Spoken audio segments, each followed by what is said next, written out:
Story 1. The Haunting at Blackwood Cabin, a Colorado ghost story. Deep in the heart of the Rocky Mountains of Colorado, Blackwood Cabin stood abandoned for over 50 years.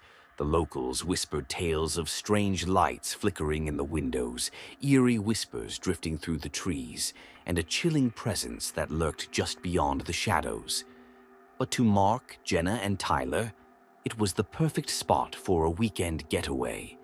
"This place has been empty for decades," Mark said as they hiked through the dense pine forest. "No ghosts, no demons, just an old cabin with a bunch of made-up stories." Jenna frowned. "Then why does everyone say people who enter never come out the same?" Tyler chuckled. "Because people love a good horror story. Let's make some memories." By the time they reached the clearing, the sun was beginning to set. The cabin loomed before them like a forgotten relic of the past. Its wooden beams were cracked and covered in moss, the windows dark and empty, as if something was watching from within. A rusted lantern swayed slightly on the porch, despite the absence of wind. Tyler grinned. "Looks like something out of a horror movie. I love it." The first night. As night fell, the three friends gathered around the fireplace, its flames casting long, flickering shadows across the walls. The warmth should have been comforting, yet the air inside the cabin remained unnaturally cold. Mark tried to lighten the mood. "All right, who wants to tell the first ghost story?" Before anyone could answer, a loud thud echoed from the attic above them. The room fell silent. Jenna's voice was barely a whisper. "What was that?" Mark forced a chuckle. "Probably just an animal." Another thud. This time it was closer. Tyler grabbed a flashlight. "I'll check it out." The attic door was a rotting wooden hatch in the ceiling. Tyler climbed onto a chair and pushed it open. A wave of musty air rushed down. He shined the flashlight inside.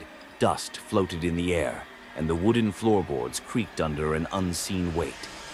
Just as he was about to lower the hatch, something shifted in the shadows. Then, a whisper. "You shouldn't be here." Tyler let out a strangled yelp and fell backward onto the floor. Before he could even explain what he had seen, the attic hatch slammed shut on its own. The fire in the fireplace flickered violently. The air grew ice cold. And then, in the dim light, they saw them, footprints appearing in the dust. They weren't theirs. Trapped, Jenna grabbed Mark's arm. "We need to get out of here, now!" They rushed toward the door. It wouldn't open. Mark pulled, twisted, and slammed against it, but it was as if something on the other side was holding it shut. Tyler pounded on the wooden walls. "Help! Somebody help us!" Outside, the trees didn't move. The wind didn't blow. Everything was eerily still, like the world beyond the cabin wasn't real anymore. Then, the whispers returned, soft at first, then louder, circling them. Jenna pressed her hands over her ears. "They're inside my head." The lantern on the porch suddenly ignited on its own, the glass cracking violently. The fire in the fireplace turned black, its flames twisting unnaturally. Mark's breath came in short, panicked gasps. "We need to stay together." The shadows in the corners began to move, and then, stepping forward from the darkness, a figure.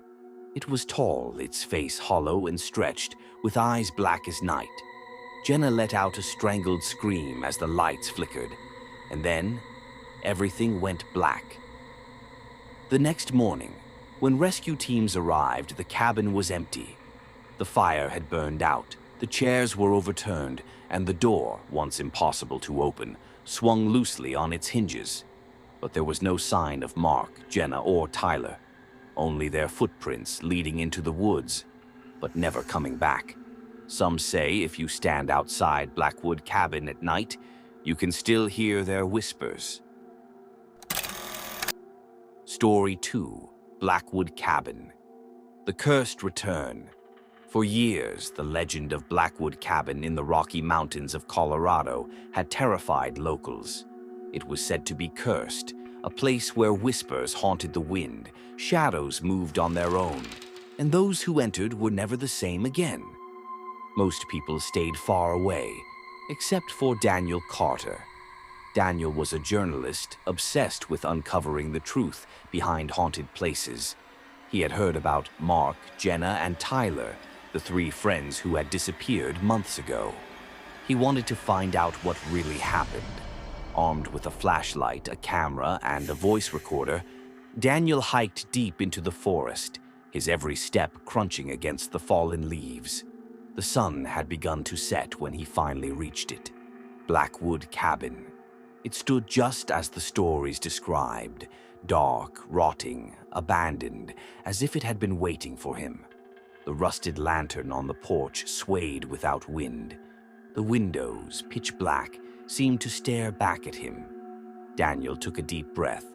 All right, let's see what's inside. The investigation begins. The wooden floor creaked under his boots as he stepped inside. The air was heavy, damp, and filled with the scent of old wood and decay. He pulled out his voice recorder. This is Daniel Carter. I'm inside Blackwood Cabin. The atmosphere is unsettling, but no sign of anything paranormal yet. The fireplace was cold, the chairs around it overturned. He moved toward the attic hatch, the same one where Tyler had last been seen. Slowly, he reached up and pulled it open. A wave of musty air rushed down. His flashlight flickered as he pointed it inside. Dust floated in the air. At first, there was nothing. Then, a whisper. "Why did you come back?" Daniel's heart slammed in his chest. "Who's there?" His voice was barely steady. No response. But then, in the dust, footprints began to form, walking toward him. The cabin comes alive. Daniel slammed the attic shut and backed away, his breathing ragged. The door behind him creaked open. He spun around, but no one was there. Then, from the dark hallway leading to the back of the cabin, something moved. A shadow, tall, thin, its eyes black voids. Daniel stumbled backward. This can't be real." The shadow stepped closer. Then the whispers turned into screams. The cabin shook. The fireplace roared to life with black flames. The walls groaned as if the house itself was breathing. Daniel ran for the door. He grabbed the handle and pulled, but it wouldn't open. The shadow reached out for him. Daniel's flashlight flickered, and in that final moment before the darkness swallowed him, he heard the last thing Mark, Jenna, and Tyler had heard before disappearing. "You shouldn't be here." The aftermath days later, a search team found Daniel's camera outside the cabin. The last footage, Daniel standing in the middle of the cabin, staring blankly at the camera. His eyes, pitch black. And then, before the footage cut to static, his lips moved. "You shouldn't be here." Story 3. The Curse of Blackwood Cabin. For decades, Blackwood Cabin had been nothing more than a whispered legend among the locals in Colorado. They spoke of vanished hikers, strange lights, and eerie whispers that drifted through the trees at night. Few dared to go near it. No one stayed past sunset, but when Emily and her younger brother Jake arrived in town, they didn't believe in ghost stories. "This place is just an old cabin," Emily said, tightening her backpack as they made their way through the dense forest. "People love to make up scary stories." Jake, only 12, wasn't so sure. "Then why does everyone say it's cursed?" Emily laughed. "Because it makes the story better." By the time they reached the clearing, the sun was dipping behind the mountains. The cabin stood before them, dark, lifeless, waiting. The rusted lantern on the porch swayed, though there was no wind. Jake hesitated. "I don't think we should go in." Emily rolled her eyes. "Just 5 minutes, then we'll leave. I promise." The door that locked itself. The door groaned as it swung open, revealing the dusty, silent interior. A cold draft passed over them, making Jake shiver. Emily stepped inside first, running her flashlight over the old wooden walls and stone fireplace. See? Just an empty cabin. Then, behind her, the door slammed shut. Jake spun around and grabbed the handle. It wouldn't budge. "Emily," his voice wavered. "It won't open." She frowned and pulled on it. Nothing. Then, from somewhere above them, a soft creak. Emily's heart pounded. "We're not alone." The thing in the attic. Jake pointed toward the attic hatch in the ceiling. The wooden cover was slightly open, as if something had just climbed out. A whisper drifted down. "You shouldn't be here," Jake screamed. The shadows in the corners began to move. Emily grabbed her brother's hand. "We have to get out." The fireplace suddenly roared to life, but the flames were black. The walls groaned as if the cabin itself was alive. Then, from the attic, something crawled down. Its face was stretched and hollow, its eyes black as night, and as it reached toward them, the lantern on the porch shattered. Everything went dark.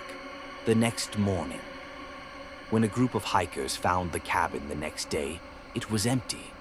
But outside, in the dirt, there were 2 sets of footprints leading in, and none leading out. And if you listen closely near Blackwood Cabin at night, you might hear a whisper in the wind. "You shouldn't be here." The end.